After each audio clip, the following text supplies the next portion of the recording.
Decimos en el nombre de Jesús. Dice así la palabra de Dios, Génesis capítulo 12 del versículo 1 al 3. Dice: pero Jehová había dicho a Abraham: vete de tu tierra y de tu parentela y de la casa de tu padre a la tierra que yo te mostraré. ¿Usted el versículo 2?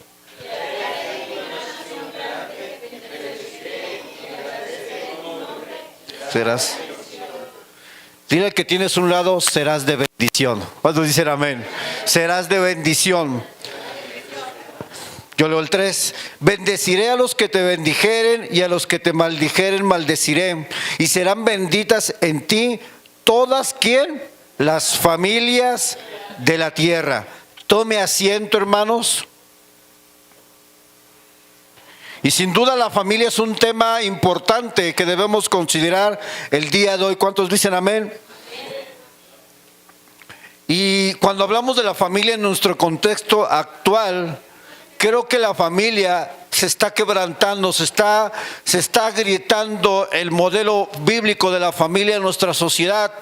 Y mayormente la familia es objeto de ataque, es objeto de que el enemigo quiere destruir las familias, el enemigo quiere destruir nuestra simiente. Y aquí Dios le está hablando a Abraham y está hablando de la simiente, de todas esas generaciones que iban a salir de ellos. Yo quiero que usted y yo reflexionemos el día de hoy sobre nuestra familia y piense un momento en qué simiente, en qué legado, en qué generación está usted dejando detrás de usted. Destrucción, abandono. ¿Qué tipo de legado está dejando usted detrás de su vida como padre o como madre? Y la familia regularmente tiene dos frentes en las cuales es atacada. El primer frente es el interno. El interno se refiere a una familia donde no hay un padre, a una familia donde no hay una madre, a una familia donde hay patrones destructivos, a una familia donde los padres son irresponsables, a una familia donde hay padres presentes pero ausentes en la vida de sus hijos al mismo tiempo, a una familia donde hay hijos en rebeldía, hijos que no respetan, hijos malagradecidos. Y muchos de estos aspectos son grietas que vienen a provocar que nuestra familia se colapse. Ese es un ataque que está desde dentro de nuestros hogares, pero también de manera externa. El concepto de familia el día de hoy ha sido trastocado por las ideologías que están en nuestro entorno, principalmente la ideología de género, la cual te dice: tú puedes ser lo que tú quieras ser. No importa si tú te ves en un espejo y ves un varón, si tú quieres sentirte mujer, eres mujer. Y esta ideología se está permeando en nuestra sociedad, se está permeando en nuestro sistema educativo, se está permeando donde quiera que vamos. Yo platicaba con mi esposa que antes, hace muchos años, cuando tú veías una situación así, era como te escandalizabas. ¿Quién se acuerda de eso que decía? No inventes. Era así como, no, o sea, era como inconcebible. Y hoy, donde quiera que ves muchachitos, jovencitos, adolescentes de la mano, hombres, mujeres. Y esto es un ataque al diseño de Dios, es un ataque a la familia, es un ataque donde incluso hoy se atreve a haber leyes que permiten que personas con esta tendencia sexual puedan formar lo que se llama una familia. Aunque el diseño de Dios es muy claro en Génesis: varón y ¿qué? Y hembra los creó. En la Biblia no nos muestra otro diseño, sino el diseño de Dios que permite que un hombre y una mujer se unan en un pacto matrimonial. Ayer tuve una reunión con unos varones de la sección de las Asambleas de Dios, y uno me preguntó así de repente, me dice: pastor, ¿qué pasaría si un homosexual llegara a tu iglesia? Yo le dije: por supuesto que lo recibiríamos. Porque la iglesia no es un lugar de gente perfecta, no es un lugar de gente intachable. De hecho, venimos lo peor. Si nos preguntan a cada uno tiene un pasado, cada uno tiene caídas, cada uno tiene fracasos en la vida. Y yo le decía: mira, ese pecado que tiene esa persona A lo mejor ese es su pecado. Pero ¿y qué pasa con el que roba? ¿Qué pasa con el que miente? También tiene un pecado. ¿Qué pasa con el que ve pornografía? También tiene un pecado. Sino que son pecados externos donde la iglesia ha tenido la tendencia a ser algunos más escandalosos que otros, pero es pecado. ¿Y cuál es el proceso entonces, pastor? Si alguien viene a la iglesia donde tú pastoreas, ¿qué haces? ¿Qué haces tú? Y le digo, yo lo recibo y le digo, ven, yo le voy a decir, lo voy a recibir con el amor y con la gracia que a mí Jesús me recibió cuando yo estaba perdido en el mundo. Así. Yo tal vez ese no fue mi problema fue otro, problemas de vicios y muchas cosas, de un corazón roto. Pero yo cuando llegué a Jesús, Él me dijo, oye, pero yo vengo roto, Señor, yo vengo despedazado, yo te voy a restaurar. Y lo que yo le dije a esta persona, nosotros como iglesia, la postura de la iglesia ante esta situación es amar a la persona, recibirla con los brazos abiertos, pero decir lo que la palabra de Dios dice. Porque con el mismo amor que el Señor te recibe, así como llegas, así como vienes, ese mismo amor no te va a dejar igual, ese mismo amor te tiene que transformar. Y eso es lo que la iglesia debe de ser para el mundo que está roto. No podemos rechazar a las personas por una inclinación sexual, porque Dios los ama. Pero lo que Dios reprueba es su práctica pecaminosa, es su pecado. La Biblia es clara que Dios aborrece este tipo de práctica, pero Dios está dispuesto a restaurar al que quiera ser restaurado. ¿Cuántos dicen amén? Así es que mi postura es la siguiente. Le dije, yo lo recibiría y le predicaría el evangelio y haría un llamado al arrepentimiento. Es lo que yo haría. Pero yo no lo rechazaría, porque muchas personas que tienen esa condición se sienten rechazados por dentro, porque todos lo rechazan. Y si nosotros como cristianos, como personas que tenemos el amor de Dios, no podemos actuar igual. Usted no va a apapachar el pecado, pero usted tiene que recibir. ¿Cómo lo recibiría Jesús a alguien así? ¿Qué cree que le diría a Jesús si alguien entra así? Imagina el Señor Jesús, hágase para allá. O lo miraría así. ¿Cómo lo recibiría Jesús? ¿Cómo? ¿Con amor? ¿Cómo más? ¿Cree que Jesús le daría un abrazo a alguien así? Por supuesto. Y usted así cuando ve a alguien así como, ay, qué asco. ¿Por qué actuamos así? Porque tal vez es su pecado. Y el que ha robado, y el que ha matado. ¿Por qué actuamos de diferente manera y hacemos algunos pecados más escandalosos que otros cuando el pecado es un pecado? Con diferentes consecuencias. Pero todo esto, hermanos, finalmente es un ataque directo al diseño divino de Dios, el cual Dios lo establece. Varón y hembra los creó. Dios instituye el matrimonio, Dios instituye la propia familia. Y este concepto de familia hoy está distorsionado. Vivimos en un mundo donde se ha desvalorizado, donde las familias, o donde muchas personas quieren formar una familia sin contraer matrimonio. Esto habla de la unión libre. La unión libre con la cual se conoce es una manera de decir, yo en cualquier momento te digo, no tengo ningún compromiso contigo.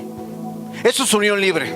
Unión libre es decir, yo estoy contigo hoy, pero si quiero mañana te dejo, y hasta con hijos. Eso es unión libre, porque ni delante de las leyes humanas ni delante de Dios hay un pacto sagrado. Eso es unión libre. Pero ¿sabe que hemos normalizado esto en nuestra sociedad? La gente lo ve como algo normal. Y la gente está con uno hoy me siento bien, me siento plena, me siento pleno. Y el día que no te sientes pleno, que no te hicieron tus chilaquiles, dices, no, esta no me cocinó mis chilaquiles. Me voy con una que sí me cocine mis chilaquiles como me gustan. Y entonces damos una apertura a que los hombres y las mujeres estén con una y con otra persona sin parar. Así ven las personas, primero una, después otra y después otra. Y esto es porque no tienen un concepto correcto de lo que es delante de Dios una unión, donde cuando tienen relaciones sexuales se hacen una sola carne. Se ha roto este concepto de la familia. Hay antivalores. que intentan agrietar cada vez más el concepto de matrimonio desde la perspectiva bíblica. Y sin duda vivimos tiempos donde a lo bueno se le llama malo y a lo malo se le llama bueno. Hay un declive moral, hay un declive espiritual, y la familia se supone que debe ser un lugar donde los hijos se sientan seguros, donde tengan protección, donde haya amor, donde haya respeto mutuo. Es el hogar, la familia, y tu familia supone debe ser ese refugio para los hijos, donde ellos tal vez en algún momento no quieran irse porque se sienten tan bendecidos en su hogar, se sienten plenos con sus padres, se sienten plenos con sus hermanos, que a lo mejor digan: ay, pues me gusta estar aquí, me gusta llegar a casa, mi padre me recibe con un abrazo, un beso, mi mamá me tiene mi cenita bien calientita, qué rico. Pero la familia se está agrietando, porque cuando llegan los hijos hay gritos, hay división, hay problemas, hay situaciones. Por eso muchas veces lo que muchos hijos hacen cuando viven en una familia disfuncional, lo primero que hacen es irse con la primera persona que se les aparece en su vida. ¿Sabe cuántos matrimonios hay por causa de que en su casa ya no soportaban estar? Muchos. Porque dijeron: pues mejor me voy con este que me apareció ahí, ni lo conozco, pero me dijo que me iba a tratar mejor y después me engañó de todos modos y salió peor. Te fuiste de Guatemala, ¿para dónde? Para Guatepeor. Este es un patán, te trata peor. Esto es la familia que hoy muchas veces vemos. Pero usted y yo, como hijos de Dios, vamos a plantar una simiente de bendición en el nombre de Jesús. A partir de ti y a partir de mí, nuestra generación tiene que ser bendecida, y tiene que ser una generación que no solamente ama a Dios, que viva para Dios, que cumpla los propósitos de Dios en esta tierra, y que ellos mismos levanten una generación detrás de ellos que sea de mayor bendición para los que vienen detrás de nuestros hijos. ¿Cuántas generaciones podemos tocar con que una familia, un padre o una madre se levante en un hogar? Oye, pastor, es que yo soy solo, yo soy sola, soy el único cristiano. Eso es lo que necesita Cristo. Con uno es suficiente. No necesita que todos se conviertan. Con uno que se levante, hermanos, con uno que esté firme en Dios, ese va a trastocar toda esa casa. Por la presencia de Dios, por la presencia del Espíritu Santo, esa persona Dios la puede usar para cambiar muchas generaciones. ¿Ha pensado que nuestra fe, o que deberíamos de ver la fe como algo generacional? No solamente es aquí y hoy. Si tú ves tu fe solamente con un presente y no la ves con una visión de que lo que tú estás haciendo hoy al buscar de Dios, estás marcando las huellas para que el que viene detrás de ti, para que la pequeña o el pequeño que viene detrás de ti diga: yo voy para allá donde va mi papá, por ti. La fe es transgeneracional. Tiene que ser así, hermanos. Si usted piensa una fe que se dice: bueno, pues yo ya soy cristiano, pues ya no sé los demás. No, nuestros hijos tienen que amar a Dios, no por imposición, sino por amor propio de ellos. ¿Cuántos dicen amén? Y esto me lleva a que tenemos que aprender el día de hoy sobre 3 principios sobre la familia.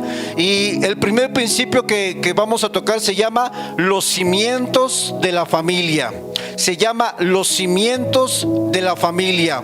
Y los grandes edificios, los grandes rascacielos altísimos de 40, 50, 70 pisos son fuertes, y cuando vienen terremotos, cuando vienen desastres naturales, muchos de ellos no caen. ¿Por qué creen que no caen?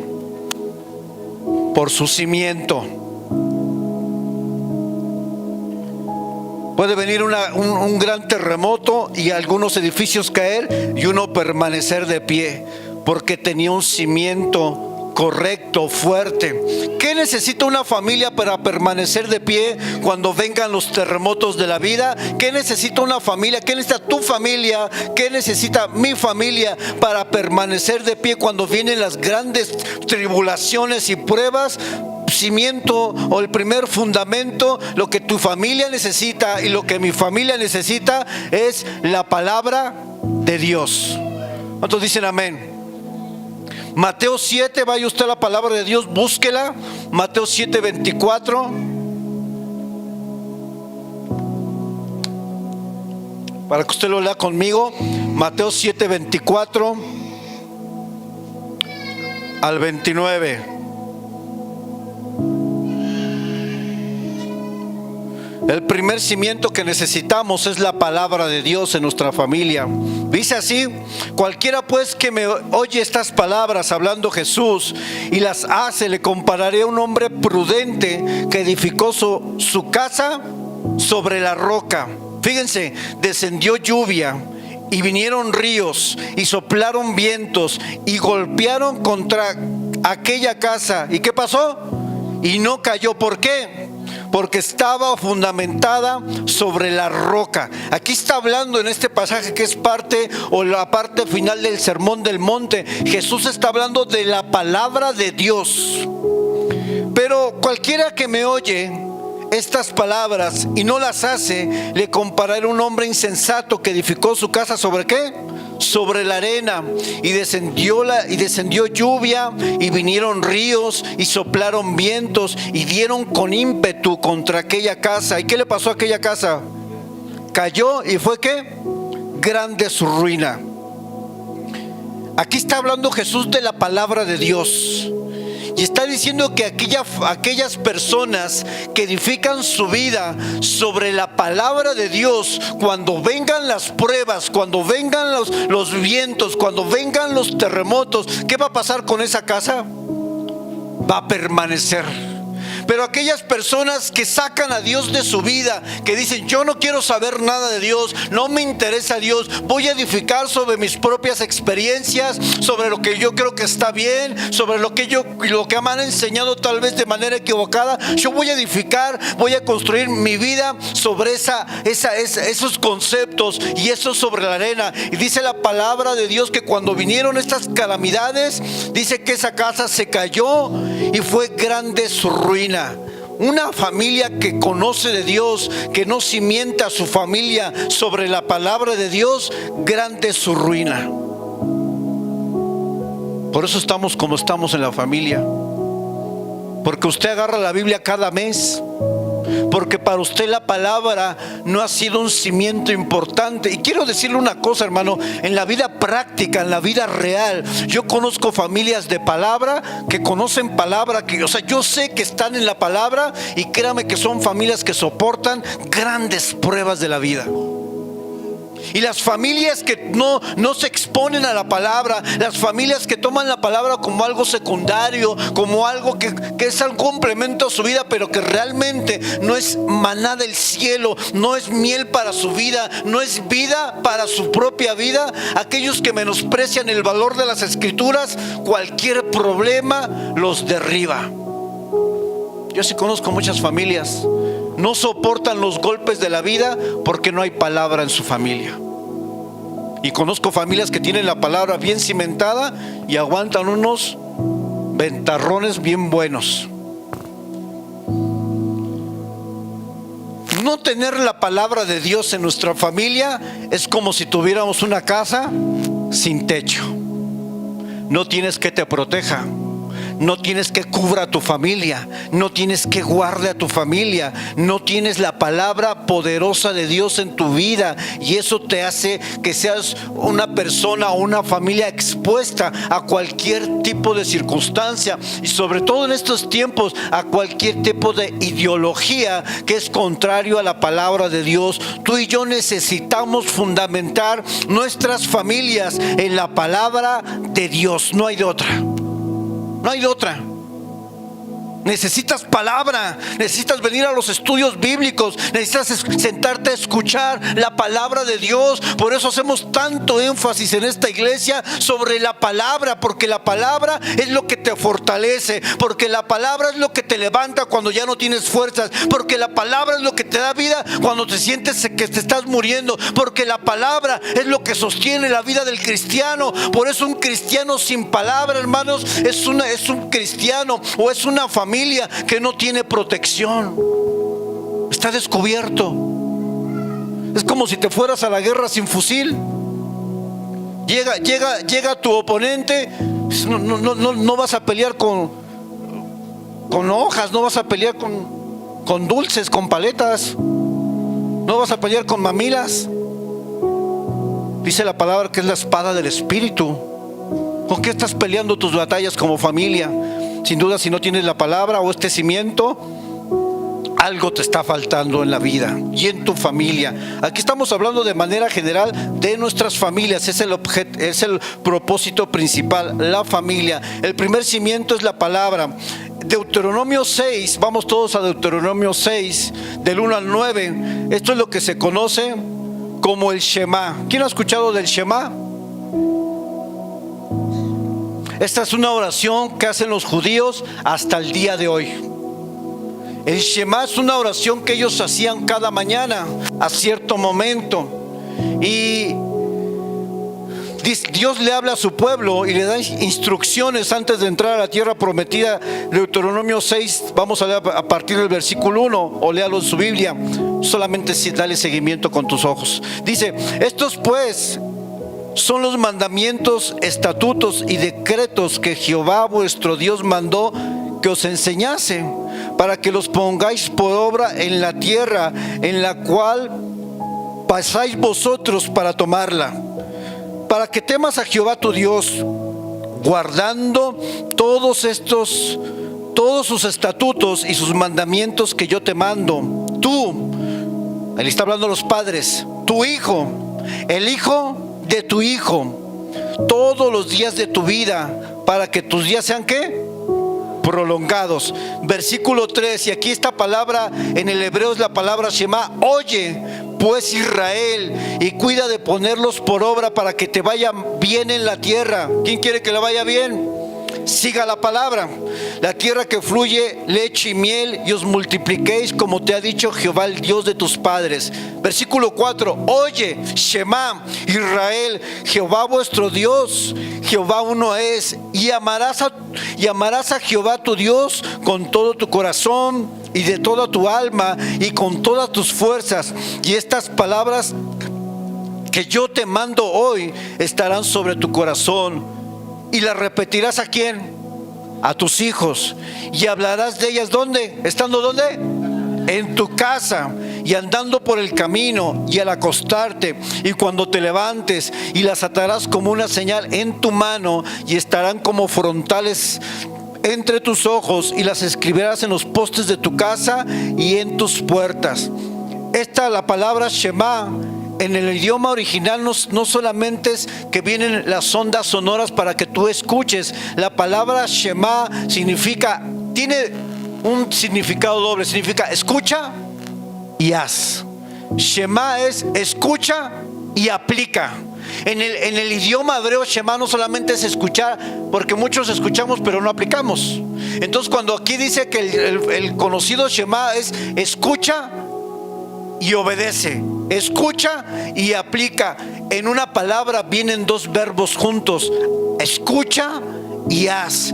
Y este es el problema con nosotros, que muchas veces escuchamos la palabra, somos oidores olvidadizos y nos gusta la palabra y ay, qué buena reflexión, qué buena palabra, pero cuando sales de aquí no la pones en práctica. Y el Shema es escúchala y vívela cada día de tu vida. Y eso es lo que necesitamos con la palabra de Dios como familia. ¿Cuántos dicen amén? Tu familia necesita la palabra de Dios. Es urgente. Cimiento número 2, ¿qué es lo que va a sostener a tu familia? La presencia de Dios. En Samuel hay una historia en 1 Samuel capítulo 7, donde el arca fue llevada a la casa de Abinadab. Dice que estaba situada en el collado y que santificaron a Eleazar su hijo para que guardase el arca. ¿Qué representaba el arca del pacto en el Antiguo Testamento? La presencia de Dios. Dice, desde el día que llegó el arca a Kiriat Jearim, pasaron muchos días, 20 años, y toda la casa de Israel lamentaba en pos de Jehová. Y vamos a segunda de Samuel, ahí quiero que vayamos todos. Segundo libro de Samuel, capítulo 6, y vamos a leer el versículo 11 y 12. Y aquí quiero que le ponga atención. Segundo libro de Samuel, capítulo 6, 11 y 12. Y estuvo el arca de Jehová en casa de Obed-Edom, Geteo. ¿Cuánto tiempo? 3 meses. Y bendijo Jehová a Obed-Edom. ¿Y qué? ¿Qué contraste?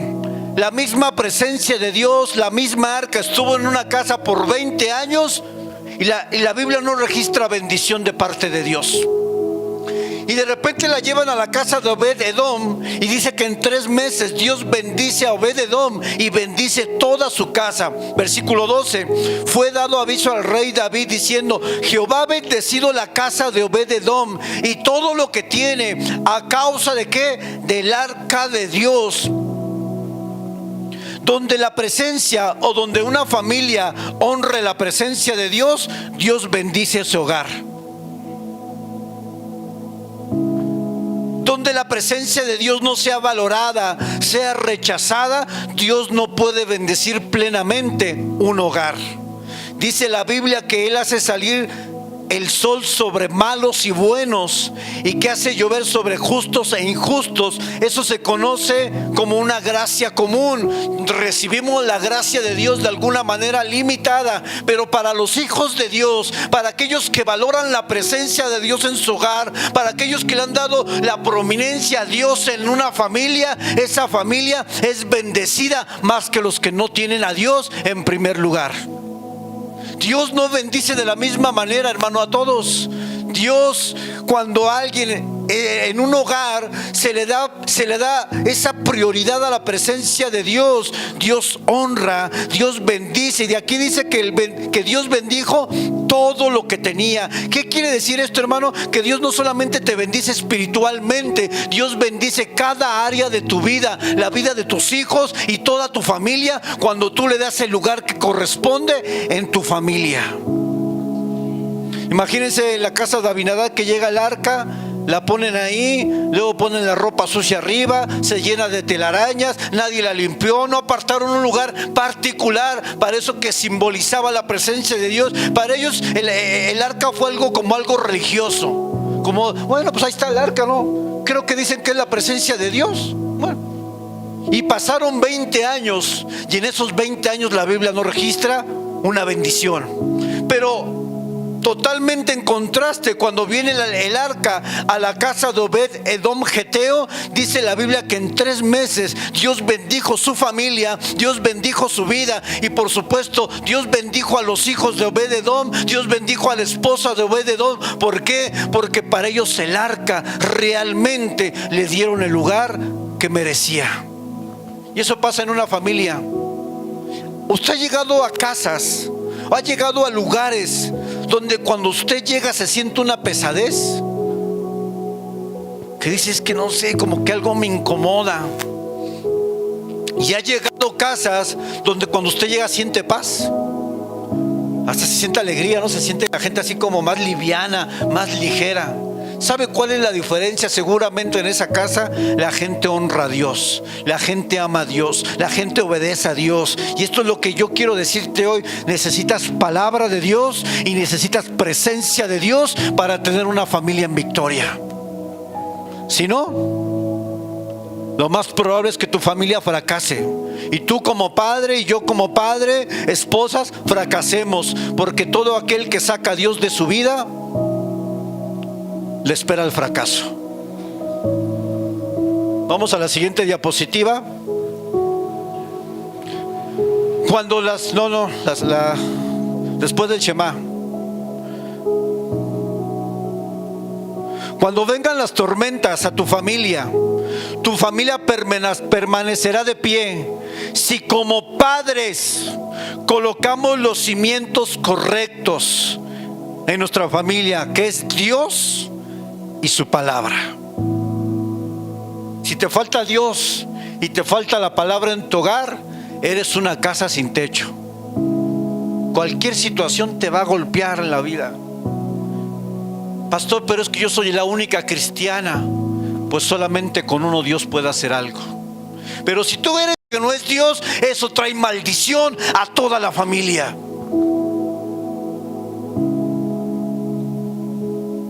Necesitas palabra y necesitas a Dios en tu vida. Mi familia necesita a Dios. Mi familia necesita el cimiento de la Escritura para salir adelante. ¿Cuántos dicen amén? Segundo punto, hablando sobre la familia, se llama luz en la calle y oscuridad en la casa. Uno de los grandes obstáculos que muchas veces van a afectar a nuestras familias es que somos luz en la calle, pero en nuestro hogar somos oscuridad. Porque no actuamos conforme a lo que predicamos y enseñamos. Aquí es una cosa y llegas a tu casa y eres una persona diferente. Aquí alabas a Dios, hablas con cortesía, hablas con amabilidad, sabes que estás en la casa de Dios, tus actitudes son correctas, evitas que tu ira se manifieste, que tus malas actitudes se manifiesten, porque hay cierto respeto. Pero cuando llegas a tu casa, cambias totalmente.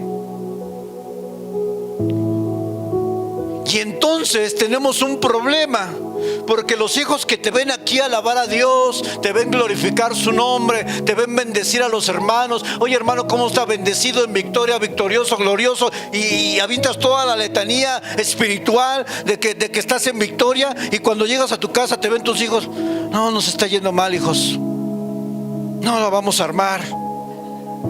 No, es que miren, no, todo está saliendo mal. Ah, caramba, pues, ¿a qué horas me lo cambiaron al papá? ¿O a la mamá?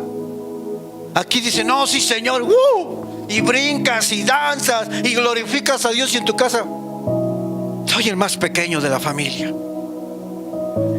No tengo trabajo, no tengo dinero. Yo creo que Dios ya me abandonó. Y aquí, gloria a Dios conmigo. Y entonces, ¿qué está pasando con nosotros? Y tú no sabes que tienes un auditorio en tu casa. No es la iglesia, ¿eh? Ahí está tu hijo sentado viéndote. Ahí está mi hijo viéndome. ¿Cómo actúa aquí y cómo actúa allá? Ahí está. ¿Sabe quién es tu peor juez? O el juez más severo en tu familia. No van a ser ustedes. Es Él. Es Él. Y entonces los hijos dicen: ah, caramba, ¿por qué mi papá ya sí acá y se mueve y hace todo, y allí en la casa nunca pone alabanzas? Acá se ponen sus cumbiones y cuando va a la iglesia está cantando y alabando y hasta se sabe los cantos. ¿Cómo se los sabrá si nunca los pone en la casa? Bueno, haz algo sobrenatural.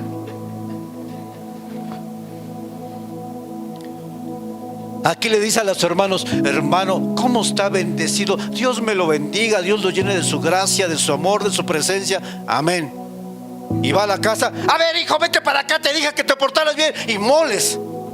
Y dice el hijo: ay, caramba, pues le voy a decir a la iglesia que se venga a vivir aquí conmigo, y al pastor, porque a lo mejor mi papá va a actuar igual como actúa en la iglesia. Oye, pastor, ¿no te quieres venir a vivir aquí? Pues háganme un cuarto. A ver si un día me voy un día a su casa, a ver si se comporta. Preparen una habitación. Me encantan los hombres, porque cuando ven: oh, pastor, Dios le bendiga, hoy te cae, oh, gloria a Dios, Señor, te estás manifestando. Padre Santo, perdónanos. Dice Santiago capítulo 3 versículo 9 al 11: hablando de la boca, con ella bendecimos a Dios y Padre, y con ella maldecimos a los hombres que están hechos a semejanza de Dios. Aquí el hermano dice: hermano, Dios le bendiga, hermano, que le vaya bien, que el Señor le prospere, que el Señor... Y allá afuera se te cruzó alguien por ahí, hijo de Juan, hijo de Pedro, hijo de no sé quién, y usted allá afuera maldiciendo a aquellos que fueron creados a semejanza de Dios. Dice, de una misma boca proceden bendición y procede maldición. Y dice Santiago: hermanos míos, esto no debe ser así. ¿Acaso alguna fuente hecha por una misma abertura, agua dulce y agua amarga? Usted y yo no podemos tratar mejor a los de afuera que a los de nuestra casa. Su casa no es un pelotón, iglesia. Varones, su casa no es un ejército y dice: soldados, marchando, tum, tum, y si no, órale. No, varón, su casa no es un pelotón, no es un ejército, no está en la federal, no está en la judicial. Su casa es su huerto que Dios le dio para cuidarlo, amarlo, protegerlo, proveerlo y darles la bendición como padre del hogar. ¿Ustedes dicen amén? Dice 1 Timoteo 3, 4 y 5: que gobierne bien su casa, hablando de los servidores, de los diáconos. Dice: que tenga a sus hijos en sujeción con toda honestidad, pues el que no sabe gobernar su propia casa, ¿cómo cuidará la iglesia de Dios? Esto es para todos los servidores de esta iglesia, para ustedes en particular, todos los que sirven en esta congregación. Si usted viene aquí, acá se despliega como una flor en primavera y dice: wow. Y en su casa no respeta a su esposo, no ama a sus hijos, no los atiende, y es usted una persona totalmente contraria a lo que la palabra le está diciendo, usted está mal, servidor. Esto es para los servidores de esta congregación. Aquí está, lava los baños y en su casa ni siquiera barre. ¿Qué es eso? ¿Qué es eso, iglesia? ¿Qué es eso, servidores de esta iglesia? Aquí sí: pásame la escoba, pastor, yo trapeo. Uy, qué bonito. Y en su casa, todo tirado, todo allá. ¿Qué es eso? Dice: el que no gobierna su casa, ¿cómo puede cuidar? ¿Cómo puede cuidar a la iglesia? ¿Cómo puede cuidar la grey de Dios? Servidores, tenemos que ser coherentes con quien somos. Usted es el primero a poner ejemplo en su hogar, porque el mayor ministerio no es el ministerio que está aquí. El mayor ministerio son las cuatro paredes de su casa, es su familia, son sus hijos, es su esposa, es su esposo. Ese es el primer ministerio que, si usted lo descuida, hermano, con todo respeto, usted se está incapacitando para ser un representante del reino de Dios aquí con nosotros. Que no puede ser posible que su familia esté destruida y aquí usted venga, levante las manos y llega a su casa y nuevamente lo mismo.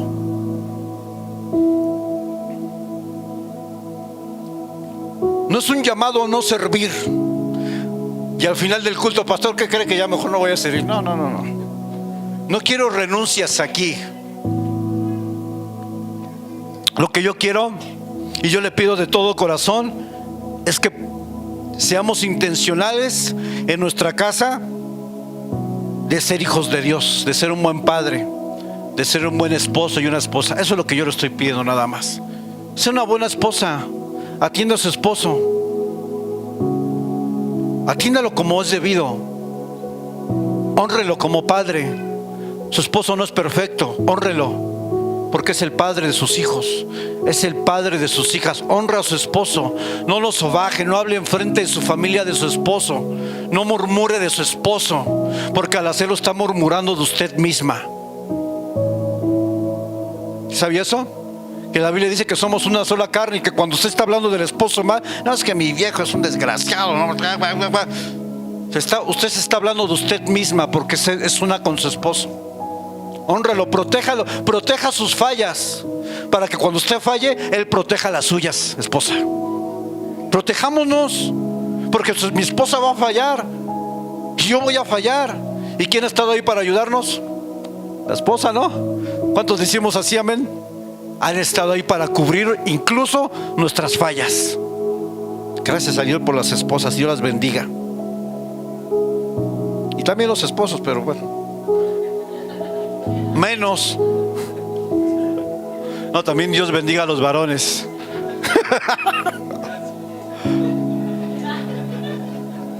Dios bendiga a los varones. ¿Cuántos dicen amén?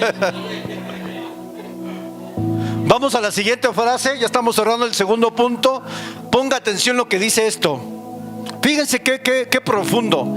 Algunas generaciones no permanecieron en Dios por falta de conocimiento o por falta de ir a la iglesia. Más bien, cuando estaban en su casa, veían algo totalmente diferente de lo que en la iglesia se enseñaba. Y es ahí donde perdimos a muchos hijos. Ahí se perdió tu hijo. Ahí tu hijo comenzó a perder el deseo de seguir a Dios porque te veía a ti, obviamente. Y decía, es que en la iglesia el pastor dice una cosa, en la iglesia nos enseñan otra cosa. Y llego aquí a mi casa y mi mamá hace todo lo contrario, y mi papá hace todo lo contrario. Y es aquí donde generaciones de hijos se han perdido por el mal testimonio que los padres damos en la casa. Aquí perdimos gente instruida, gente que venía a la iglesia. Y a veces sorprende que un hijo que venía a la iglesia se pierda tan horrible. Pero ¿sabe por qué? Muchas de las razones es porque en la casa los padres no éramos quien decíamos ser. Y aquí se fueron. ¿Cuántos hijos conoce usted que se perdieron porque sus padres eran tremendos en su casa? Yo conozco muchos. Vamos a la siguiente. Por eso,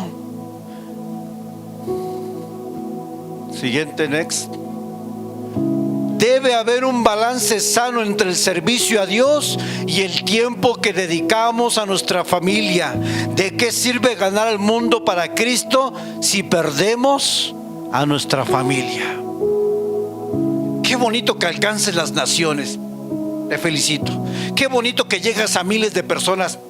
Felicitación. Qué bueno que estudiaste teología, qué bueno que predicas, qué bueno que alabas, qué bueno que sirves como... Te felicito por todo eso. Pero si en tu casa estás perdiendo a tu familia,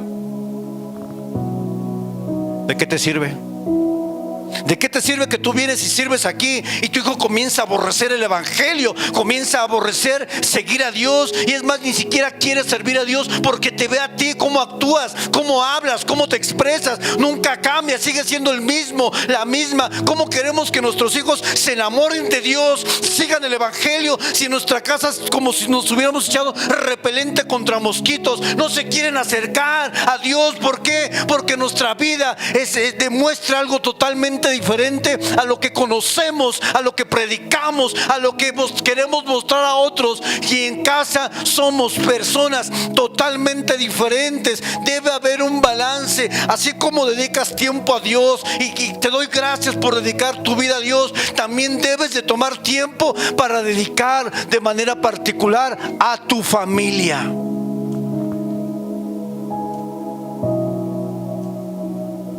No se vaya al extremo de querer vivir aquí y descuidar su casa. Eso es un extremo. Pero el otro extremo es decir, pastor, me voy el domingo acá. Está bien, un domingo está bien. Pastor, el otro domingo me voy a otra comida. Ok, pastor, pero ¿qué crees que el otro domingo también? Ese es un extremo. Ya ambos extremos son equivocados. Tiene que haber un balance sano, porque Dios no te llamó a que te apartes de Dios de fiesta, de familia, en comidas. Dios te habló al día del Señor, a buscar su presencia, a buscar su rostro. Pero algo importante que quiero decirte: no descuides a tu familia, porque te vas a arrepentir toda la vida. Gracias por tu servicio, pero si descuidas la familia, estás fracasando como padre y como madre.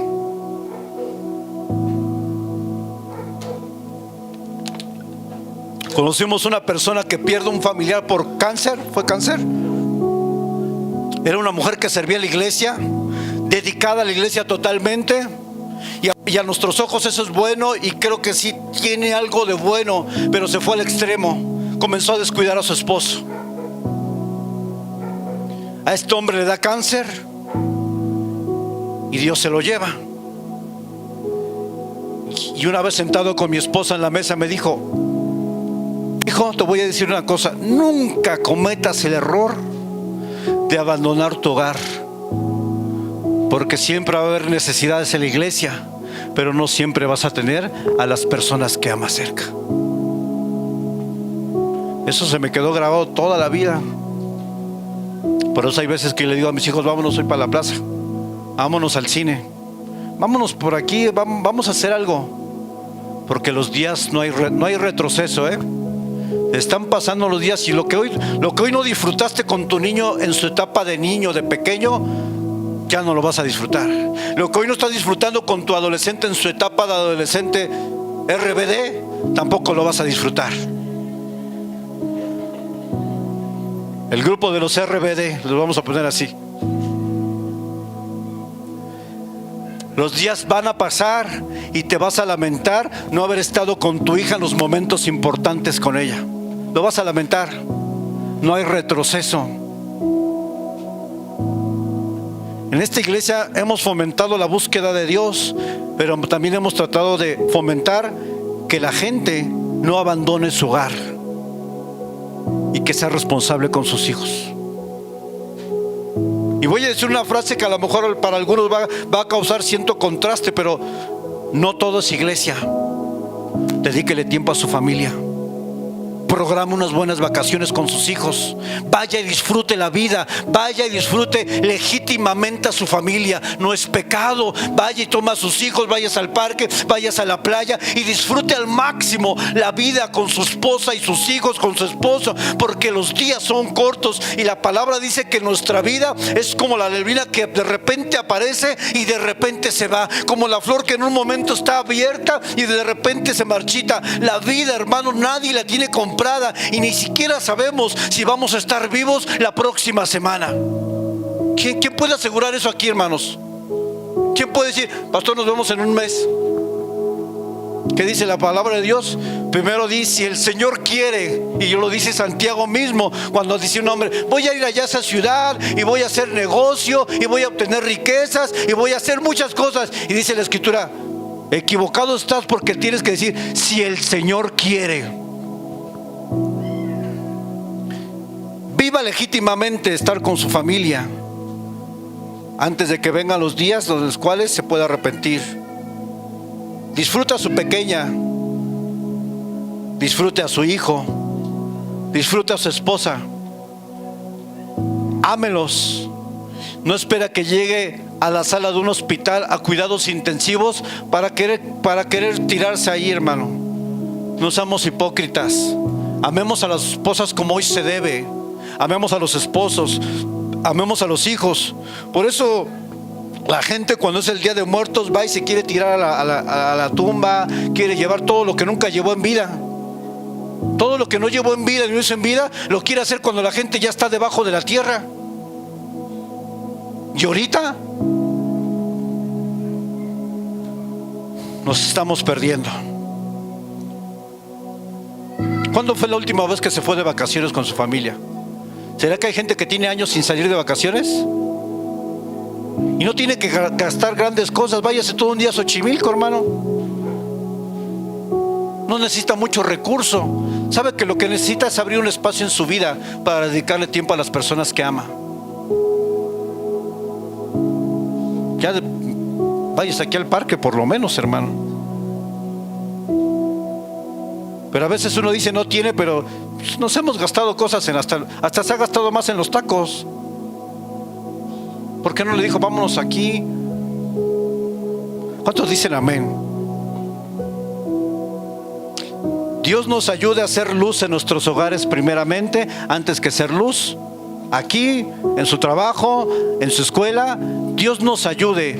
Y a ustedes, hijos, también les digo que ustedes como hijos deben honrar a papá y a mamá. Sean obedientes. Dice la palabra de Dios que es bueno delante de Dios que los hijos honren a los padres, les den el respeto que deben, porque eso trae una promesa. Dice la palabra de Dios en Efesios que les da largura de días. Un hijo que honra a sus padres vive más. A veces nos preguntamos por qué a veces jóvenes mueren a temprana edad. Y yo he visto casos que jóvenes que han perdido la vida a muy temprana edad eran súper rebeldes con sus padres, súper groseros, súper malagradecidos. ¿Sabe qué? Sus días se acortaron por la falta de honra. Porque así como la honra te bendice y te da largura de días, y Dios te da muchas cosas, así no bendecir, no honrar, maldecir a los hijos, de los hijos a los padres, ser groseros, también te acorta tus días, joven. Cuidado, jóvenes, no sea que sus días sean acortados por su falta de respeto, porque su papá no es perfecto, ni su mamá son perfectos. Hacemos lo mejor que podemos con la ayuda de Dios, y usted debe de honrar. ¿Cuántos dicen amén? Y luego los papás dicen: ay, ¿cómo oro para que le vaya bien a mi hijo? Yo todavía le digo: oye, pero ¿cómo te falta respeto? ¿Cómo te pisotea? Y tú estás orando para que le vaya bien. Ora para que se arrepienta. Los padres no podemos ser permisivos, llamar pecado lo que es pecado, porque luego Dios quiere tratar con nuestros hijos y usted ahí se pone en medio. No, Señor, no lo toques. Deje que Dios trate con sus hijos. Deje que Dios haga el proceso que tiene que hacer para volverlo a Él. No se meta en medio, papá, mamá. Deje que Dios procese la vida de tu hijo, porque a través del proceso Dios lo va a transformar y va a provocar que ese hijo se enamore más de Él. Quítese del medio. Cuando Dios comience a tratar con sus hijos, ore para que Dios fortalezca su fe y para que ese hijo, a través de ese proceso, se afirme en el camino del Señor. Y los padres somos buenísimos para meternos así. Nos encanta. No, Señor, no lo toques. No lo toques. No, que no lo toque nada, ningún mal. Y a veces hacemos oraciones, hermanos, papás, hacemos oraciones que son incongruentes con la palabra de Dios. ¿Qué le interesa más a Dios, la salvación de tu hijo o que le vaya bien en un trabajo? Dice la palabra de Dios en Mateo que de qué le sirve al hombre ganar al mundo si se pierde su alma. Qué bueno que a tu hijo le vaya bien, y ese es el deseo de todo padre. Pero ¿de qué le sirve si se pierde su alma? ¿De qué le sirve, iglesia?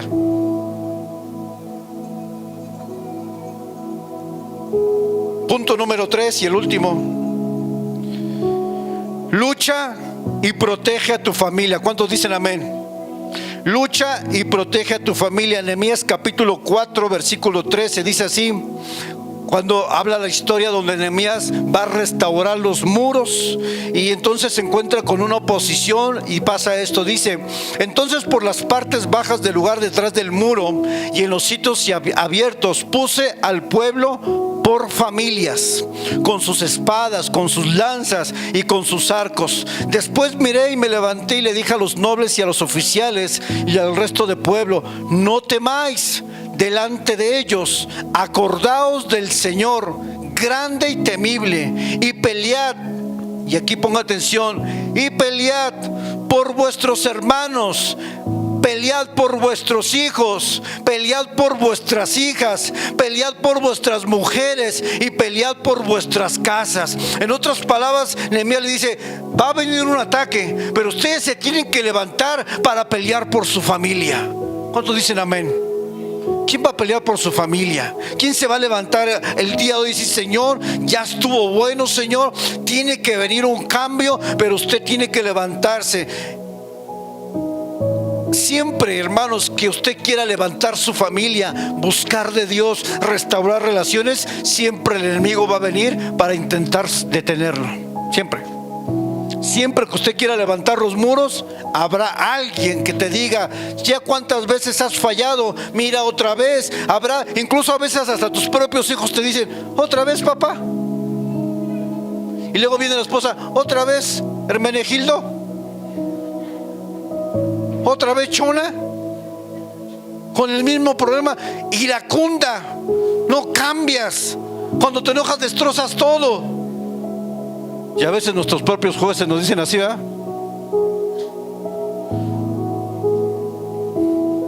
Eso es lo más tremendo, que cuando te quieren levantar, los que te empiezan a tirar los primeros son los con los que vives. ¿No vienen así? ¿Y usted? Ay, Señor. Pero usted no es lo que ellos dicen. Usted es lo que Dios dice de usted. No es lo que ellos dicen. Ellos no determinan quién eres y qué vas a hacer. Los que determinan quién eres y qué vas a hacer es Dios. ¿Cuántos dicen amén? En estos versículos habla de las familias, habla de quién era Dios grande y temible, pero hay un llamado a pelear por nuestros hogares. Y hay dos formas de pelear por nuestros hogares. Y el primero está en Job 1:5 y dice así: y acontecía que habiendo pasado el turno, los días del convite de una fiesta, Job enviaba y los santificaba, hablando de sus hijos, y se levantaba de mañana y ofrecía holocaustos conforme al número de todos ellos, porque Job decía: quizá habrá pecado mis hijos y habrán blasfemado contra Dios en sus corazones. De esta manera hacía de vez en cuando. ¿Qué dice ahí? De esta manera hacía todos los días. ¿Quién ha dejado de orar por sus hijos? ¿Quién ya se cansó y que dijo: no, ya, usted ya se perdió? Qué tremendo que un padre o una madre se canse de orar por sus hijos, ¿eh? Eso es tremendo. ¿Cómo tú y yo protegemos a nuestros hijos? Orando por ellos. Porque cada que tú levantas una oración, dice la palabra de Dios que la palabra es como un martillo. Cada que tú oras por la vida de tu hijo que está perdido, estás martillando su corazón, lo estás desquebrajando poco a poco, le estás dando golpes que poco a poco debilitan esa coraza dura, ese corazón de piedra. Y un día en una oración, un día en un clamor con todo tu corazón, esa oración que tú levantas, mamá, va a quebrar la dureza del corazón de tu hijo. Y ese hijo que no quería nada con Dios, lo verás postrado adorando al Señor, diciendo: heme aquí, Señor, voy a vivir para ti. No sé qué me pasó, pero ahora quiero levantarme y buscar de Dios. Otros dicen amén. Pero ya dejaste de orar, te cansaste porque lo viste tan perdido que incluso perdiste la fe como para pensar que Dios podía cambiar la vida de tu hijo o de tu hija. Todos podremos dejar de orar por la iglesia, puede dejar de orar por tus hijos, el pastor puede dejar de orar por tus hijos, pero hay alguien que jamás debe dejar de orar por ellos, y esos son los padres. Yo soy simplemente un hombre, hermanos, no soy nada más, pero la oración de los padres es poderosa. ¿Cuántos en este lugar tienen hijos alejados de Dios y viviendo una vida en desorden? ¿Dejaste de orar? No dejes de orar, porque tarde o temprano tu oración romperá ese corazón de piedra, y aquel que no quería nada con Dios, lo vas a ver buscando a Dios. Aquí hay un ejemplo muy claro, y es Florentino. No quería nada con Dios. ¿No, hijo? Me lo ha externado. Dice: yo no quería nada, pastor. Es más, yo estaba ahí a fuerzas. Así. Pero hubo una mujer que nunca dejó de clamar por ese joven. Hubo una mujer que dijo: aunque lo que vea, no me voy a detener, seguiré clamando por mi hijo. Una mujer que se levantó como una Débora valiente para seguir clamando por su hijo. Y un día ella en sus oraciones, en su clamor y ese amor de madre que solamente las madres tienen, ese hijo un día no supo qué pasó, no supo cómo sucedió, pero ese hijo entregó su vida al Señor. Y hoy ese joven que yo estoy diciendo le sirva a Dios, le sirva a Dios. De no querer nada con Dios, ahora le sirve, ahora le busca, ahora se esfuerza. ¿Qué produjo ese cambio, hermanos? La oración de una madre que jamás se dio. Doy gloria a Dios porque mi hijo está aquí, pero yo sé que hay padres que tienen hijos alejados. No deje de orar, no se canse, porque usted al orar está preparando un terreno donde algún día la semilla que ha plantado en oración dará un fruto que lo va a sorprender. Ay, gloria a Dios, ¿verdad? ¿Cuántos dicen amén, iglesia? Vamos a la siguiente. La oración por tus hijos pone un cerco sobre sus vidas que les protege, pero también la oración tiene el poder de traer a casa a los hijos pródigos. ¿Cuántos hijos pródigos hay aquí? Que llegamos, que nos alejamos, que no queríamos nada y llegamos. Y quiero cerrar con un ejemplo. Hay una historia de un hombre que cada que salía a trabajar y cuando regresaba de trabajar siempre pasaba a una taberna a tomar. Salía temprano, llegaba a la taberna, se tomaba algo, se iba a trabajar, regresaba en la noche de trabajar y pasaba a la taberna y pasaba a tomar algo. Él tenía hijos pequeños que fueron creciendo conforme al tiempo. Pero un día, cuando él se dirigía nuevamente a la taberna, se dio cuenta que uno de sus hijos, que ya era joven, ya era un adolescente, comenzó a seguir sus pisadas. Y este hombre venía a la taberna y cuando voltea, el hijo viene pisando las pisadas del padre. Y de repente él se para y dice: ¿cómo? ¿En qué momento creció? Ahora él comienza a seguir mis pisadas. ¿Sabe? Estamos trazando un camino en la vida de nuestros hijos. Y lo que no hablas con palabras, porque ningún padre coherente dice: yo quiero que mi hijo sea alcohólico. Ninguno en la vida va a decir eso. Pero tus pisadas están marcando un territorio. Tus pisadas están trazando un camino. Tus pisadas están llevando a un destino. ¿Es el mismo destino? Párate, hijo, dame la mano. ¿Es el mismo destino? Es como si hicieras esto: vente, hijo, vámonos a la taberna. Vente, hijo, vámonos a adulterar. Vente, hijo, vámonos a ver pornografía. Vente, hijo, mira cómo trato a tu madre. La trato mal, fíjate cómo la maltrato. Cada acción estás transmitiendo un mensaje a tus hijos, sin palabras. La pregunta es, ¿qué camino estás trazando hoy? ¿A dónde los estás llevando? Entonces, a veces cuando los hijos son explosivos y explotan y se ponen locos, ¿por qué será así el hijo? Por ti, mamá. Por ti, mamá. Porque así eres en tu casa, porque así te comportas, porque así explotas de un momento a otro. Sin querer le está diciendo: hija, mira, ven, sígueme, hija. Sin querer le está diciendo: sigue mis pasos, hija. Así como soy de loca, de iracunda, así vas a ser tú. No se lo estás diciendo con palabras, pero estás trazando un camino, un destino, un lugar a donde llegar. Y ella, sin palabras, le está diciendo: no tiene nada de malo. Las mujeres o los hombres que están con una y con otra mujer en una otra relación, ¿sabe qué le estás diciendo a tus hijos? Tú lo puedes hacer.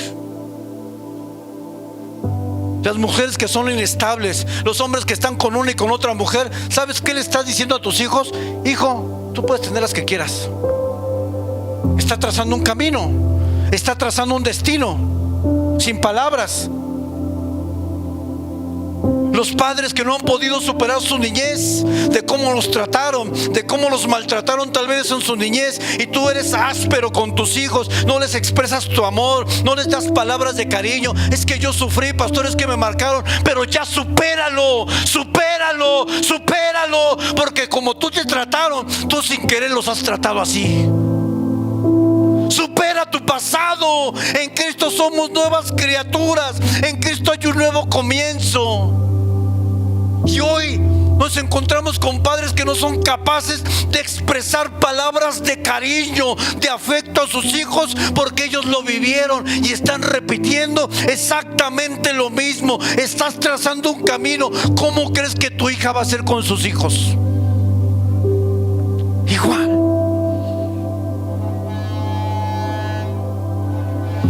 Tus acciones es un mensaje tan poderoso que valen más que todas las palabras que hoy puedas decir.